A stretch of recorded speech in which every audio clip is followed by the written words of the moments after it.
America తన CFR రిపోర్ట్లో ఒక సంచలనమైన విషయాన్ని బయటపెట్టింది. అదేంటంటే 2026 అంటే ఈ ఏడాది ఎప్పుడైనా భారత్ పాకిస్తాన్ల మధ్య యుద్ధం రావచ్చు, యుద్ధం వచ్చే అవకాశాలే చాలా ఎక్కువగా ఉన్నాయి అని చెప్పేసి.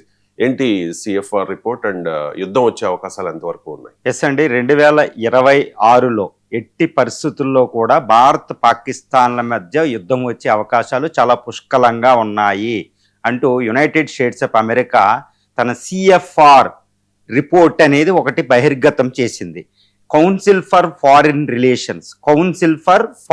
రిలేషన్స్ అనే ఒక రిపోర్ట్, ఒక సర్వే రిపోర్టు అది బహిర్గతం చేసింది.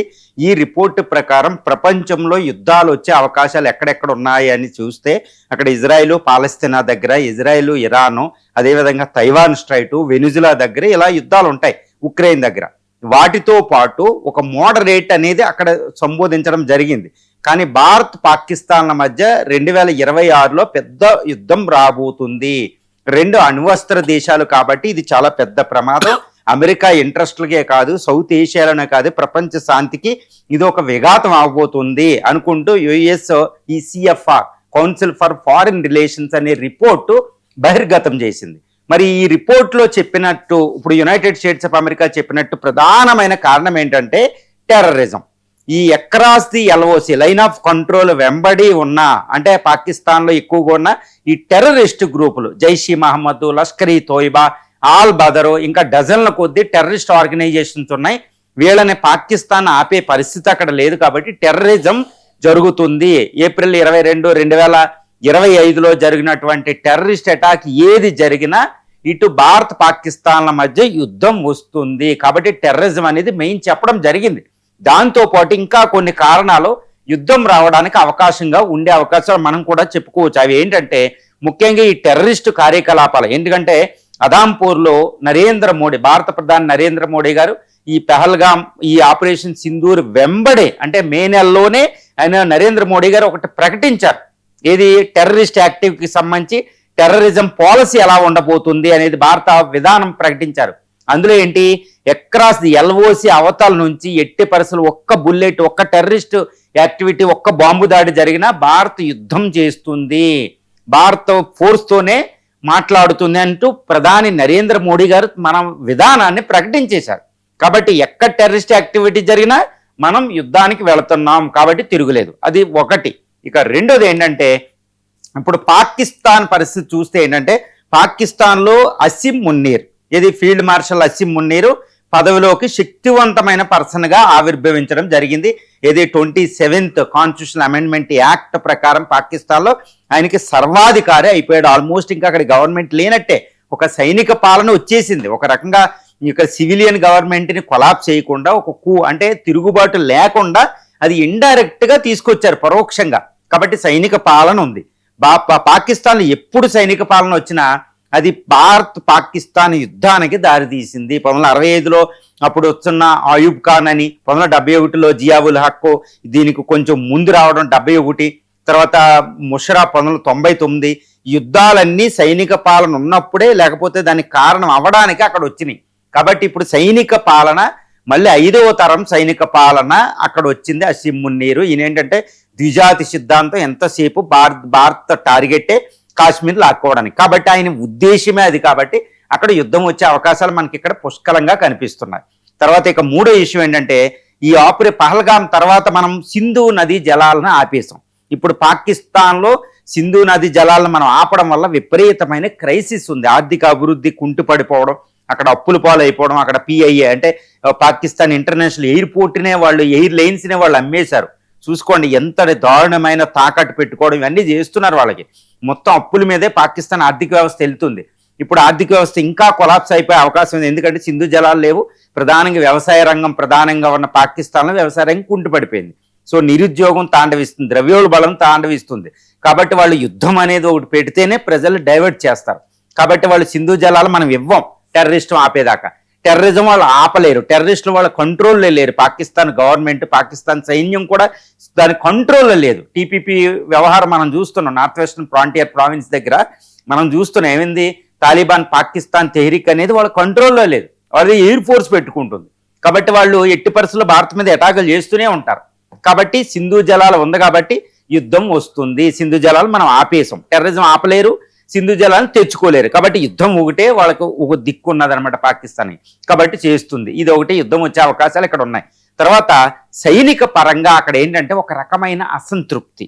సైనిక పరంగా అంటే ఏంటంటే పాకిస్తాన్లో పాలిటిక్స్ అన్నీ కూడా భారత వ్యతిరేక విధానం మీద ఆధారపడతాయి. అది సైన్యమైన, అక్కడ ఉన్న పొలిటికల్ పార్టీస్, ఏది పాకిస్తాన్ పీపుల్స్ పార్టీ అయినా, పాకిస్తాన్ ముస్లిం లీగ్ పార్టీ అయినా, పిఎంఎల్ ఏ పార్టీ అయినా భారత వ్యతిరేక విధానం వల్లే అక్కడ నడుస్తూ ఉంటాయి రాజకీయాలు. కాబట్టి ఇప్పుడు రాజకీయాల పరిస్థితి బాగాలేదు కాబట్టి ఇటు సైన్యం పరిపాలన వచ్చింది కాబట్టి ఈ పార్టీలు భారత వ్యతిరేకతను ఎక్కువ చేసి ప్రజల్లో ఒక రకంగా ఎమోషనల్ రెచ్చగొడుతూ ఉంటారన్నమాట. ఇది పాకిస్తాన్లో ఇటువంటి అద్భుతమైన వాతావరణం, ఒక రకంగా చెడు వాతావరణం పాకిస్తాన్లో ఉంది. కాబట్టి భారత పాకిస్తాన్ల యుద్ధానికి ఒక పునాది అక్కడ ఏర్పడిపోయిందని చెప్పవచ్చు. ఇంకా యుఎస్ఎస్ సిఎఫ్ఆర్ రిపోర్ట్ ఏం చెప్తుందంటే భారత్ పాకిస్తాన్లు యుద్ధానికి ప్రిపేర్ అవుతూ ఆయుధ సేకరణ చేస్తున్నారని ఒక పెద్ద విషయాన్ని బయటపెట్టింది. మనకు కూడా ఇది చూస్తూ ఉంటాం.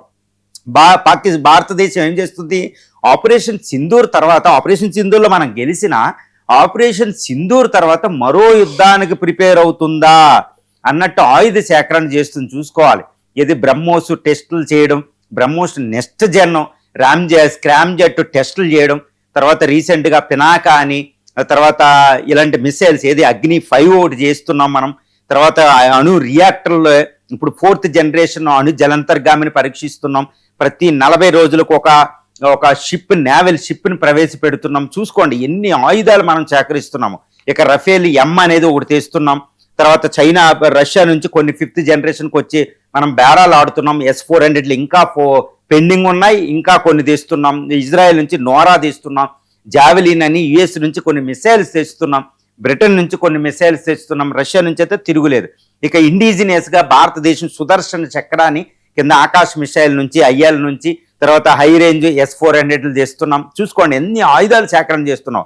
తర్వాత LCA ఇంకా కొన్ని స్క్వాడ్రన్లు అప్గ్రేడ్ చేస్తున్నాం. ఇలా భారతదేశం త్రివిధ దళాల్లో విపరీతమైన ఆయుధాల సేకరణ చేస్తుంది. మరి పాకిస్తాన్ ఏం చేస్తుంది గుర్తుపెట్టుకోవాలి. పాకిస్తాన్ ఏం తక్కువ తినలే, తన డిఫెన్స్ బడ్జెట్ను 20% పెంచుతుంది.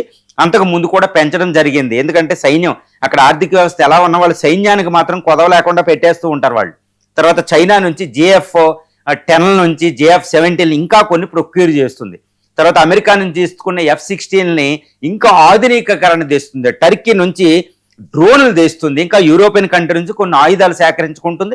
అది కూడా స్వదేశీ పరిజ్ఞానంతో ఎన్నో మిసైల్స్, రీసెంట్గా హైపర్సోనిక్ టెస్ట్ కూడా అది చేయడం జరిగింది. ఇంకా నేవల్ షిప్ని ఇండక్ట్ చేస్తుంది. చైనా నుంచి ఇంకా కొన్ని సబ్మెరైన్స్ తెస్తుంది, న్యూక్లియర్ కాదండి మామూలు సబ్మెరైన్ చేస్తుంది. ఎన్నో షిప్పులను ప్రవేశపెడుతుంది. అది కూడా త్రివిధ దళాలను ఆధునికీకరణ చేస్తుంది. ఇంకా ఎయిర్ బేస్ని, మనం పేల్చేసిన ఎయిర్ బేస్ని అది పునరుద్ధరించుకుని మళ్ళీ యుద్ధానికి సిద్ధమై కూర్చుందనమాట సైనిక దళాల ఆధ్వర్యంలో. కాబట్టి భారత పాకిస్తాన్లో ఆయుధాలు సేకరించుకుంటున్నారు, మరో యుద్ధానికి ప్రిపేర్ అవుతున్నారని తెలుస్తుంది. ఇదే సమయంలో పాకిస్తాన్లో టెర్రరిస్ట్ గ్రూపులు జైషీ మహమ్మద్, లష్కర్-ఈ తోయిబా ఇంకా వాళ్ళ పనే ఇంకా భారత్ మళ్ళీ నిధులు సేకరించుకోవడం మనం చూస్తున్నాం. నిధులు సేకరించుకుని ట్రైనింగ్ చేస్తూ, రిక్రూట్మెంట్ ఎక్కువ చేస్తూ భారత్ మీద ఎప్పుడు యుద్ధం చేద్దామా, ఎప్పుడు మళ్ళీ టెర్రరిస్టిక్ స్ట్రైక్ చేద్దామా అన్నట్టు అక్కడ కాసు కూర్చున్నారు. ఇదే టైంలో భారతదేశం అంటే పాకిస్తాన్ LAC నుంచి, LOC అవతల నుంచే రానవసరం, ఇటు నేపాల్ నుంచి కానీ బంగ్లాదేశ్ నుంచి కానీ ISI ప్రోద్బలంతో వాళ్ళు టెర్రరిస్టిక్ స్ట్రైక్ చేసే అవకాశాలు కూడా ఇక్కడ మనకు కనిపిస్తున్నాయి. కాబట్టి అమెరికా రిపోర్ట్ చెప్పిందని కాదు, కానీ ఎట్టి పరిస్థితుల్లో పాకిస్తాన్ నుంచి మనకి టెర్రరిస్ట్ స్ట్రైక్ అనేది పొంచి ఉంది. ఇప్పటికిప్పుడు జమ్మూ అండ్ కాశ్మీర్లో 22 మంది టెర్రరిస్టుల కోసం గాలింపు చర్యలు జరుపుతున్నారు జమ్మూ అండ్ కాశ్మీర్లో ఈ వింటర్లో కూడా, గుర్తుపెట్టుకోవాలి. కాబట్టి భారత్ పాకిస్తాన్ల మధ్య యుద్ధం జరిగే వాతావరణం చాలా ఎక్కువ ఉంది. మన CDF ఏదే chief of defence staff Anil Chauhan garu కూడా ఈ విషయాన్ని ముక్తసరిగా చెప్పేశారు. US రిపోర్ట్ కంటే ముందే ఎట్టి పరిస్థితుల్లో భారత పాకిస్తాన్ల యుద్ధం జరిగే అవకాశాలు ఉన్నాయి, చైనాతోటే జరిగే, మనం ఇమ్మీడియట్గా రెడీ అయిపోవాలని ఆయన చెప్పడం జరిగింది.